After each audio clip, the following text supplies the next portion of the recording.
Good morning. Many Face Publishing, man. We outside, it's early. Oh man, we got a lot to recap from last night. So, the Knicks, they got a big victory, man. And those games, like, you had a feeling about those games, like, it wasn't gonna end the way the game was looking like. Philly was up by like 5, and then it ended up they were up by like 4 or 5 points. They ended up losing the game, man, in the last 30 seconds.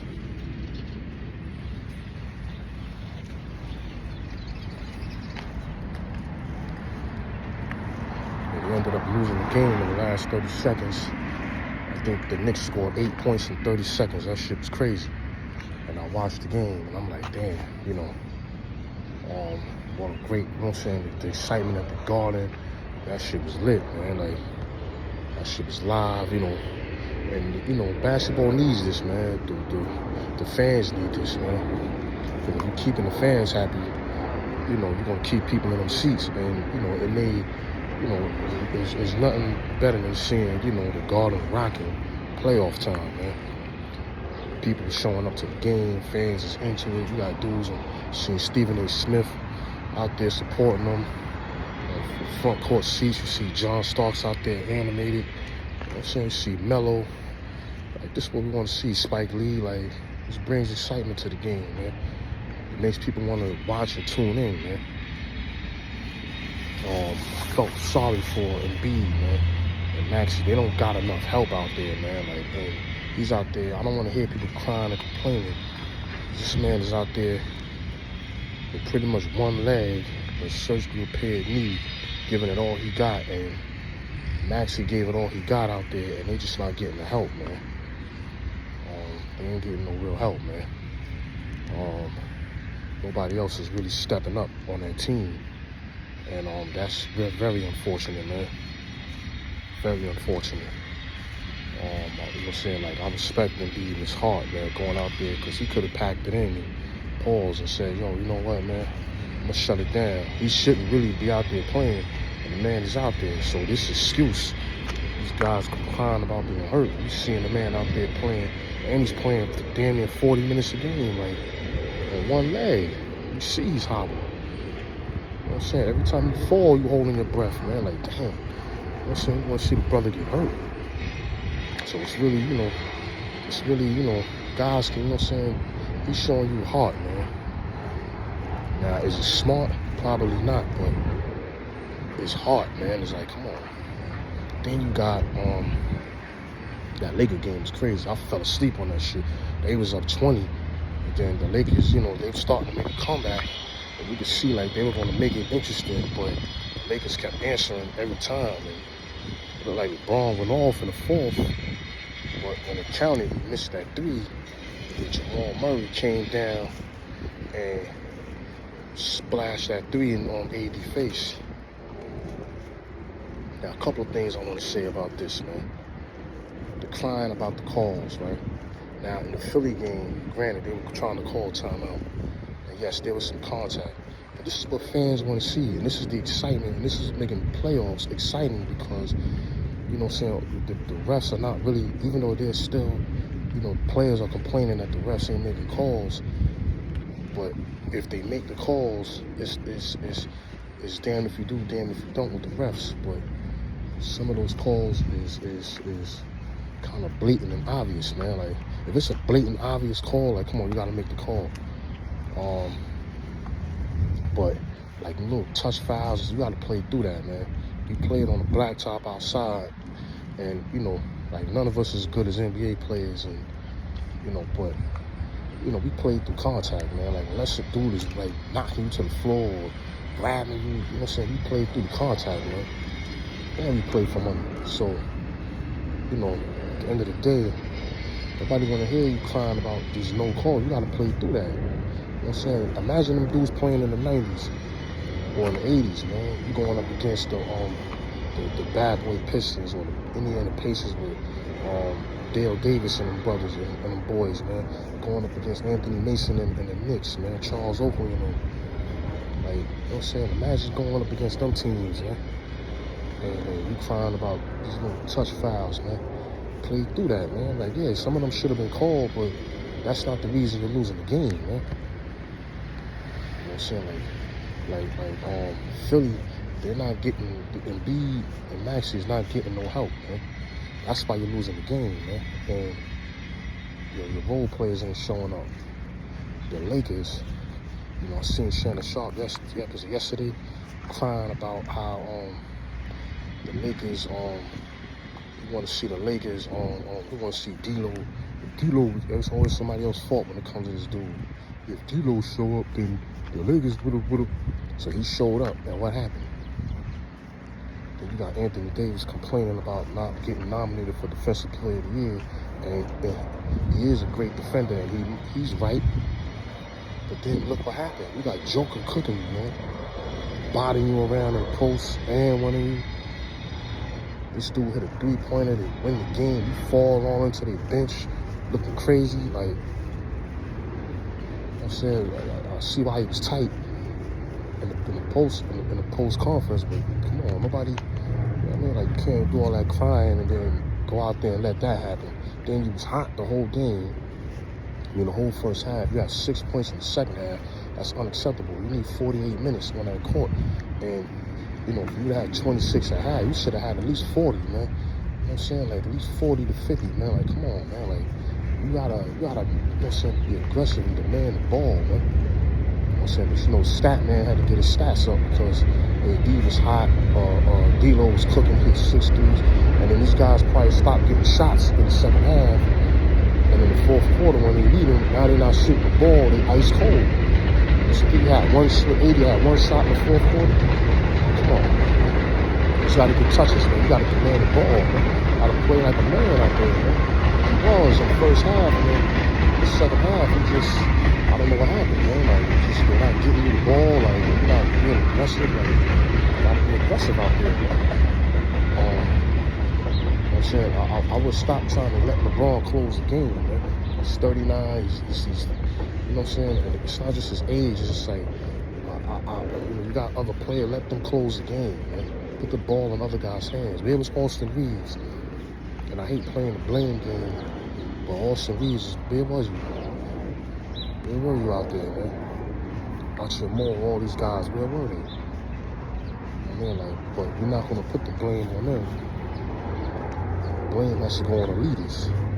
Blame has to go on, because we can't give him the credit, and then when he wins, oh, it's LeBron, he did this, and he made these guys better, and God, you didn't make them better last night, and got blew that 20-point lead. So we don't want to hear that, man. You know what I'm saying? Like, and this is the problem. You know, games are won, they with balanced teams. Anthony Davis and the Lakers and just LeBron is not enough. You need balance out there. They don't have you know, size as far as big men. And you know, D'Lo is a good player, but you know, he's like a fourth option, man. He's not a third, fourth option, but really a fourth option out there. But you need other guys out there, like you need wing play. They need a real point guard out there. Like, they had Rondo and they had Caldwell Pope, like a good shooting guard, and they had all those big men like JaVale McGee and Dwight Howard to take the pressure off of AD, but he didn't have to guard Jokic the entire game or try to D up on him. You had Dwight Howard and them D'ing up on him, and JaVale McGee and them. You know what I'm saying? You had bodies to put on them. Even you look at the Lakers, and they had Shaq in them. They had a balanced team. You had Horry, you had Horace Grant on them dudes. You had Rick Fox, Brian Shaw, D. Fisher, Kobe. You had Glenn Rice at one point. Like, so you had a balanced team out there, man. Like I said, Robert Horry and them. It was a balanced team, man.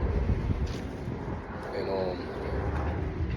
you know, they were, you know what I'm saying, even when Kobe left, Yeah, when Shaq left, they had a balanced team. They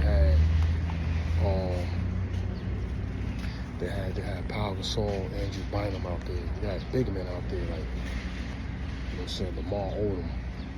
They wouldn't have got Ron on test. First, they had Trevor Ariza, so they had wing play. You had guards. Now, your guards, all these guys are got to be prolific scorers. They just have to be efficient players, great defenders, and be efficient when needed. You know, that's what you're looking for, man. You know what I'm saying? Be efficient when needed, man. And, you know, it's not about having superstars, but it's about having balance, man. And your leader has to be able to make everything work while you playing the game. You got to make those guys better. Tom Brady, you know, you look at Brady and Mahomes, they know how to make their receivers better. They know how to utilize what they have. So when you look at Brady, he utilized Gronk, he utilized his tight ends, he utilized his slot receivers. He made it easier for his wide receivers to get open because you can't really double them because you got a slot receiver across the middle that can catch and run. Julian Edelman and Wes Welker. You know what I'm saying? And he made those guys better. He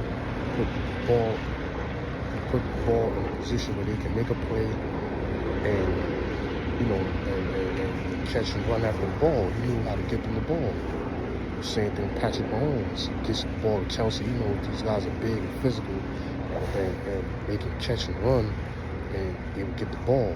With Gronk, he can catch and run. You can't take him down just so easy, you know. So it was get them guys the ball, man, and it makes the game a lot easier for your other guys to be able to thrive because now you got to worry about those guys. He'll think and dunk, take what the defense give him.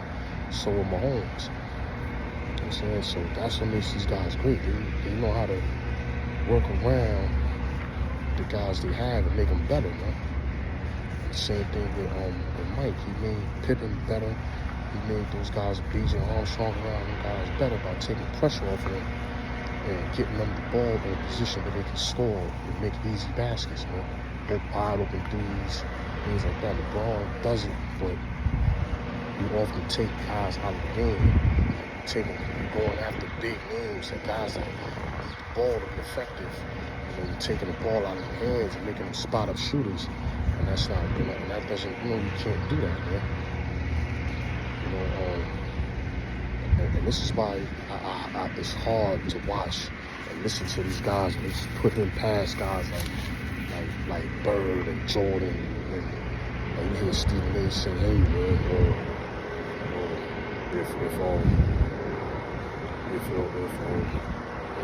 I'll take LeBron for 3.5 quarters, but the last quarter, I'll take Bird. That makes no sense at all, man. You playing out there to win the game, man. Not to just get some highlights and stats. I'm playing to win. Larry Bird, not only you act like Larry Bird just stood around out there to the fourth quarter. Like Larry Bird was a beast. He ran up and down the court. He was a hustle player. He could shoot from anywhere. He played defense. He got rebounds. You know, he got assists. It wasn't like he just stood around to the fourth quarter. Like that makes no. I gotta stop being apologists for this dude, man, and just call it down the middle. You know what I'm saying? Like not putting him past Kobe, you know what I'm saying? You can look at Kobe's career, but he didn't average this and he didn't do that. Looking at his averages, but forget that when he got drafted, he was only 17. Forget that when he had to play behind all-stars and earn his way in the star lineup. Forget that they traded those all-stars away to make way for him and Shaq to become a dynasty, man. Forgot that they won 3 straight. Forget that in the playoffs he used to be cooking, man. A lot of those playoff series, he was averaging more than Shaq. You know what I'm saying? So we knocking him for the years. You gotta remember, if you want to play averages, they were making the playoffs when they had those teams. Nick Van Exel and Kobe was on the bench. You know what I'm saying? So, of course, his averages ain't going to be the same. They're going to factor that in. You know what I'm saying? He wasn't getting the minutes. Then I think one year he was hurt. But, like, you know, I remember he was still a young kid. He was like 20, 21 when they were winning championships, man. Then they said, oh, you know what I'm saying? I wish I had my channel back in the days. I told people, Kobe, you know, trade Shaq for the trade Kobe because, you know, Kobe's the younger player, he's more effective, and they can build around him. So what they do, Shaq is gone. I saw Shaq's on the decline, man. I saw him. I'm like, he's getting older. He's 30. He's not going to be the same anymore. He's not going to be able to bruise and batter dudes like he used to. He goes to Miami. He wins another championship because they built the right team, a balanced team around him, where he didn't have to do so much. Average 20 to 25, and Wade and all the rest of those dudes, Posey, all those dudes can get busy, man.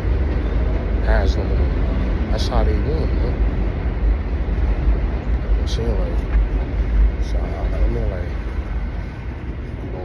and then Kobe came back and said, hold on, it shows you not only did he three-peat with Shaq, and everybody trying to say, oh, he had Shaq. It was Shaq and Kobe's team, but he said, you know what? I'm gonna go to the finals 3 years in a row again, and win again and three-peated twice without Shaq. So he shows you how great he was. Now imagine if he became in the league and had his own team. Just imagine that. Imagine Kobe coming in the league with his own team, and went to Charlotte or something like that, and never got traded to the Lakers or whatever. His rookie year, and played and just had a free go at it to just shoot the ball. It just gave him freedom to just go. Like the ball came to his own team. You get a part, his average is really crazy. You know what I'm saying? Like, when we talk about averages, his average has been a big crazy. Then we're going to count his last couple of years, like those brought his averages down. Look at the years he was at his best at, from 2000 to 2011, 2012, man. Like, look at those years. You know what I'm saying? Once he tore his Achilles, he was never the same. Then dropped the 60-piece at the end of his career and said, Mamba out. I'm not putting that man over him. I'm not putting him over Magic Johnson and Bird. First of all, they were the ranks. They were the ranks. You had to get through them. They come in the league, the ranks. They didn't have to go through nobody. They came in the league, the ranks, man. Magic won his first year, Bird won his second year. Then you had to get through them to get to the finals.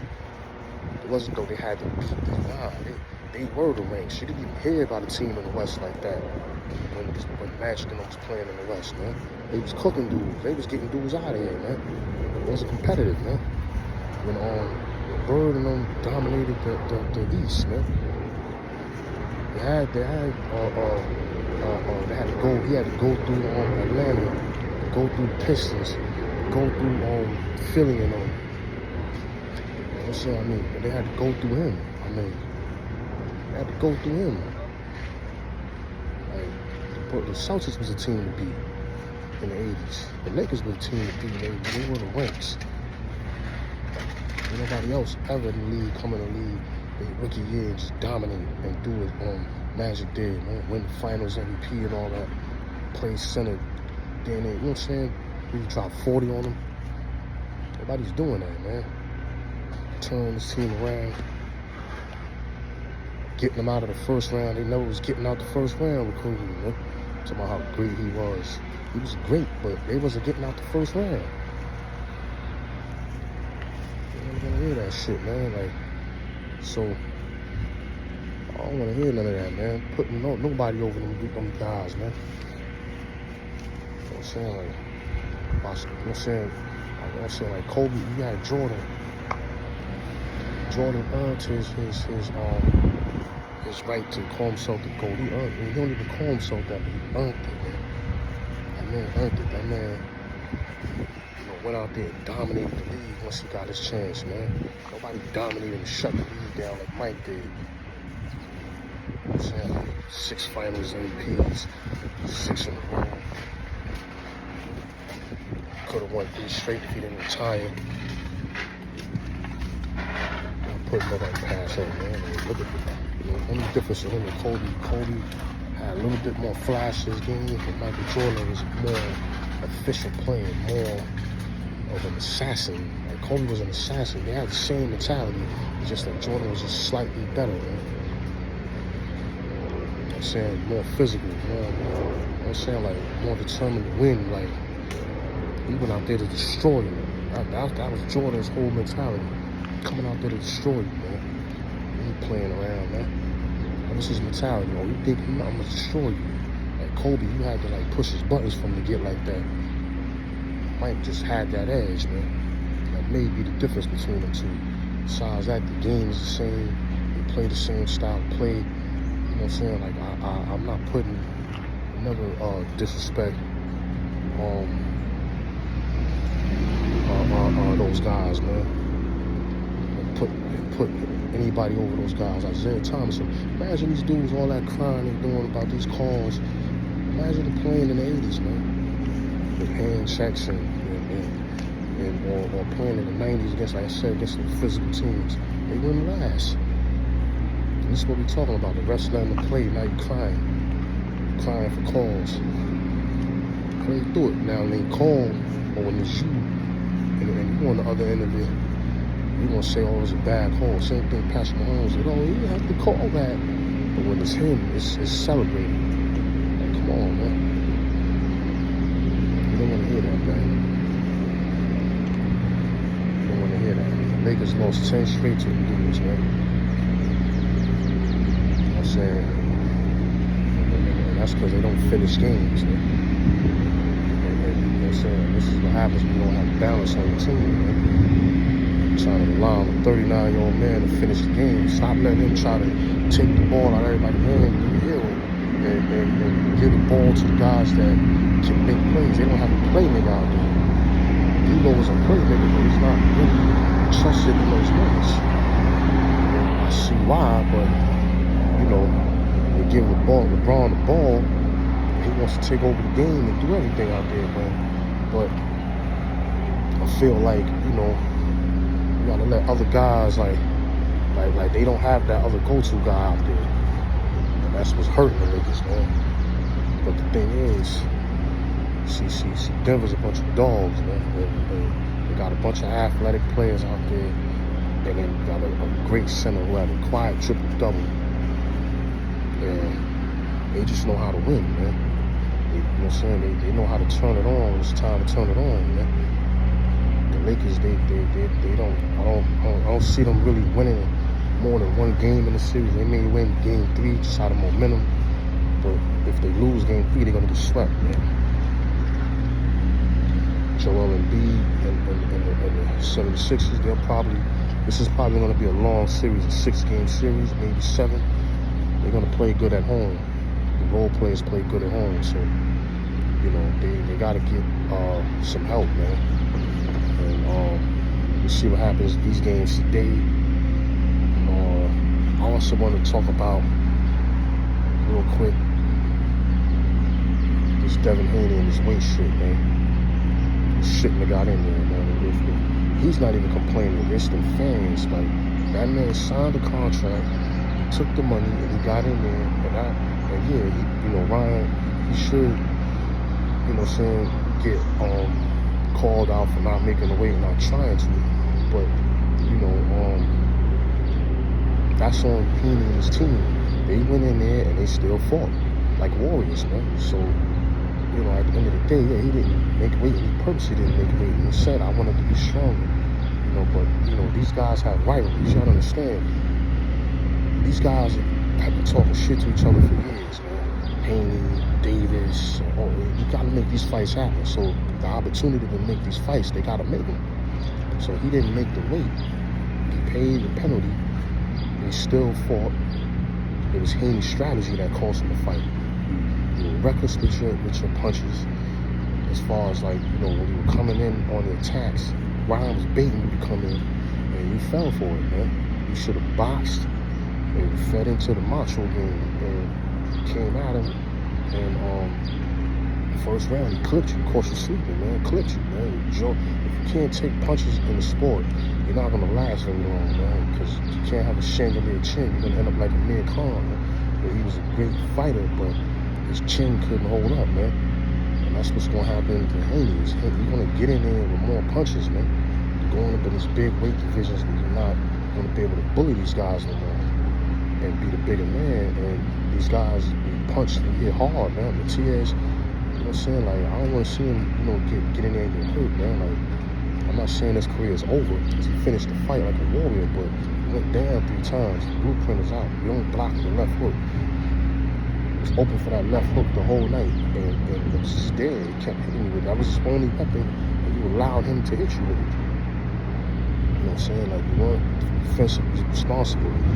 Get hit. You know what I'm saying? Like, Shakur's a more defensive fighter.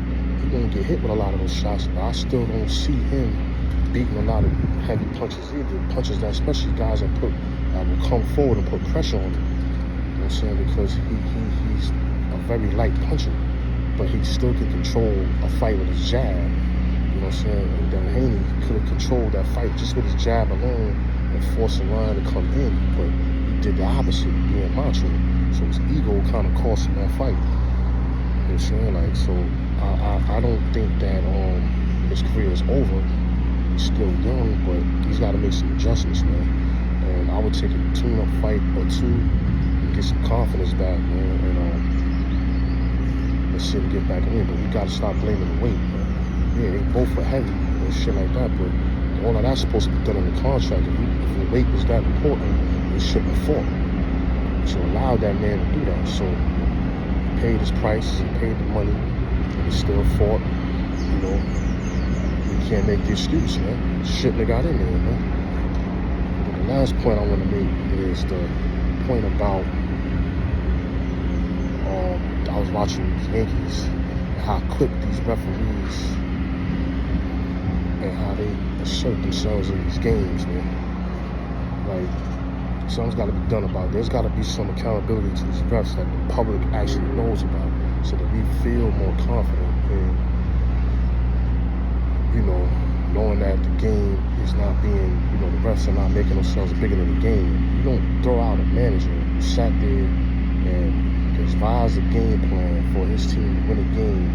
You know, the very first inning, 5 pitches in the game, throwing him out the game over something fan game. He's not responsible for that. And he's saying, he tried to make it seem like, oh, it came from the dugout. Even if it came, he didn't say a word. You can't blame him for something somebody else did. Control him. Just because he's a manager, I mean, you can control what's going on, what comes out people's mouth. I thought that was wrong, man. He was too quick to do that. He should be suspended for that. That wasn't right, man. Like, come on, man. I'm saying, like, they gotta stop doing that, man. They're not bigger than the game, man. I'm saying, like, you got no right to do that. I don't care who you do. He's arrogant, man. That man out here, man. Suspend him, man. Let that be a lesson to some of these umpires and referees, man, that y'all not bigger than the game, man. Anyway, man, I'm out of here, man. Babyface Publishing, man. Enjoy your day, man. Peace.